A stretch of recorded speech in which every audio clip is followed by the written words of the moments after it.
خروج کیا غیر اسلامی حکومت سے جائز ہے؟ مثلا کشمیر میں اگر طاقت ہو تو؟ خروج عربی زبان کا لفظ ہے اور اس کا مطلب ہے حکومت کے خلاف بغاوت کرنا۔ تو اگر کسی جگہ استبدادی حکومت ہے، ایک تو جمہوری حکومتیں ہیں جو موجودہ زمانے میں قائم ہو گئی ہیں۔ جمہوری حکومتیں اس اصول پر قائم ہوتی ہیں کہ لوگوں کو فیصلہ کرنا ہے اور ان کو 4 سال بعد 5 سال بعد موقع دیا جاتا ہے، جس کو وہ چاہیں منتخب کر لیں۔ یہ جمہوری حکومتیں اگر کسی جگہ قائم ہیں تو اس میں تو کسی کو حق نہیں ہے کہ وہ خروج کا نام بھی اپنی زبان پر لائے، کیونکہ قوم کے خلاف خروج نہیں کیا جاتا۔ جب ایک قوم اپنے ووٹوں سے، اپنی رائے سے اپنے لیے حکومت کا انتخاب کرتی ہے اور اس کا حق رکھتی ہے، تو آپ کا بھی یہ کام ہے کہ آپ اپنی کوئی سیاسی جماعت بنا لیں۔ اگر آپ کو سیاست کا شوق ہے تو اپنا پیغام لے کے جائیں لوگوں کے پاس۔ آپ کا منشور، آپ کا پیغام اگر لوگوں کو پسند آئے گا تو وہ آپ کو اقتدار دے دیں گے۔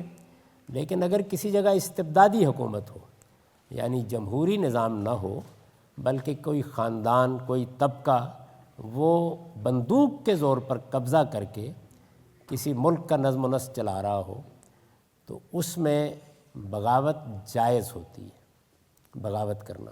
لیکن اس کے کچھ شرائط ہیں جو قرآن مجید سے بھی معلوم ہوتے ہیں اور رسالت میں آپ صلی اللہ علیہ وسلم نے ان کو واضح کیا ہے۔ اس میں پہلی شرط یہ ہے کہ یہ طے ہو جانا چاہیے کہ حکومت حقیقت میں استبدادی ہے، یعنی ٹرینی ہے، ظالمانہ حکومت ہے۔ حکومت لوگوں کی رائے کی بنیاد پر وجود میں نہیں آئی۔ حکومت کو تبدیل کرنے کا کوئی پرامن ذریعہ باقی نہیں ہے۔ تو پہلے اس چیز کا پورا اطمینان ہونا چاہیے۔ دوسرے یہ کہ جو لوگ بغاوت کرنے کا فیصلہ کریں ان کو یہ پہلے دیکھنا چاہیے کہ کیا قوم ان کی لیڈرشپ کو تسلیم کرنے کے لیے تیار ہے۔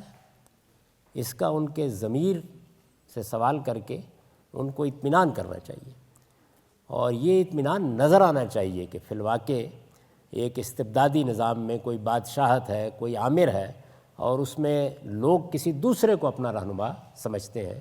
لوگوں کی زیادہ تعداد اس کے پیچھے ہے، ان کی اکثریت اس کو اپنا حکمران دیکھنا چاہتی ہے۔ دوسری چیز یہ ہے۔ تیسرے یہ ہے کہ بغاوت کی 2 نوعیتیں ہوتی ہیں۔ ایک بغاوت وہ ہے جو جمہوری ملکوں میں بھی ہو جاتی ہے بعض اوقات۔ وہ یہ کہ آپ باہر نکل آئے، آپ سڑکوں پر آ کے مظاہرہ کرنے لگ گئے، آپ نے توڑ پھوڑ شروع کر دی، آپ نے سول نافرمانی کا اعلان کر دیا۔ یہ بغاوت کی آپ کہہ سکتے ہیں سافٹ، نرم قسمیں ہیں۔ لیکن اگر بندوق اٹھا لی جائے گی تو پھر یہ ضروری ہے کہ جو لوگ بندوق اٹھائیں پہلے کسی علاقے میں ان کی باقاعدہ حکومت قائم ہو گئی، اس کے بغیر نہیں اٹھانے کی اجازت دی جا سکتی۔ تو یہ 3 شرائط ہیں جن کے بعد کسی استبدادی حکومت کے خلاف، جمہوری حکومت نہیں، اس میں کوئی سوال نہیں ہے، خروج ہو سکتا ہے، بغاوت ہو سکتا ہے۔ نہ یہ کوئی پسندیدہ چیز ہے، نہ یہ کوئی مستحب عمل ہے، نہ اس کو انبیاء علیہم السلام نے کبھی ترغیب دی ہے، نہ کبھی خود اپنے لیے اس کو پسند کیا ہے۔ یہ جائز عمل ہے، گوارا ہے، ہو سکتا ہے، بشرطے کہ پورا اطمینان ہو کہ لوگوں کے جان مال آبرو کو کوئی نقصان نہیں پہنچے گا۔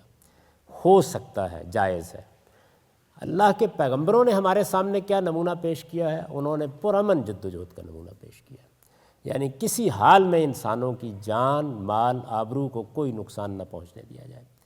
تو جن لوگوں کے اندر سیاسی عزائم ہوتے ہیں وہ بعض اوقات اس کا بالکل خیال نہیں رکھتے کہ ان کے کسی اقدام کے نتیجے میں لوگوں کے ساتھ کیا ہوگا، گھروں کے ساتھ کیا ہوگا، بازاروں کے ساتھ کیا ہوگا، بچوں کی تعلیم کے ساتھ کیا ہوگا۔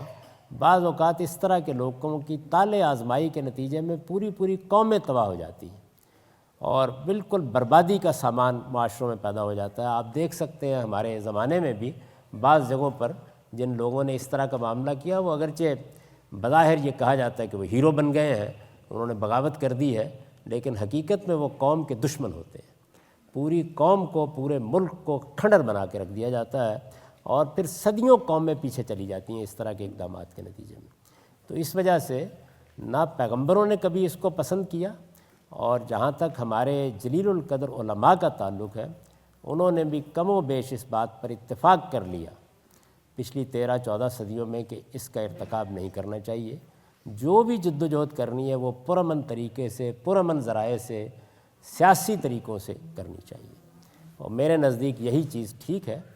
اگرچہ یہ معاملہ بعض اوقات لوگوں کے جذبات کے خلاف ہوتا ہے، لیکن دین اور عقل دونوں کا تقاضا یہ ہے کہ جذبات کو کنٹرول کیا جائے، اور یہ ہمیشہ یاد رکھا جائے کہ آپ کے کسی اقدام سے اگر دوسروں کی جان کو، مال کو، آبرو کو خطرہ لاحق ہو رہا ہے، کسی پوری قوم کے لیے خطرات پیدا ہو رہے ہیں، تو یہ سوچ لیں کہ آپ کتنے بڑے جرم کا ارتکاب کر رہے ہیں، اور اگر اس پر اللہ تعالیٰ کی طرف سے مواخذہ ہوا تو کیا جواب ہمارے پاس ہوگا اس کا۔ تو میرے نزدیک خواہ آپ کو دین کی جد و جہد کرنی ہو، خواہ آپ کو سیاست میں کوئی اقدام کرنا ہو، ہمیشہ اس کے لیے پرامن ذرائع اختیار کرنے چاہیے۔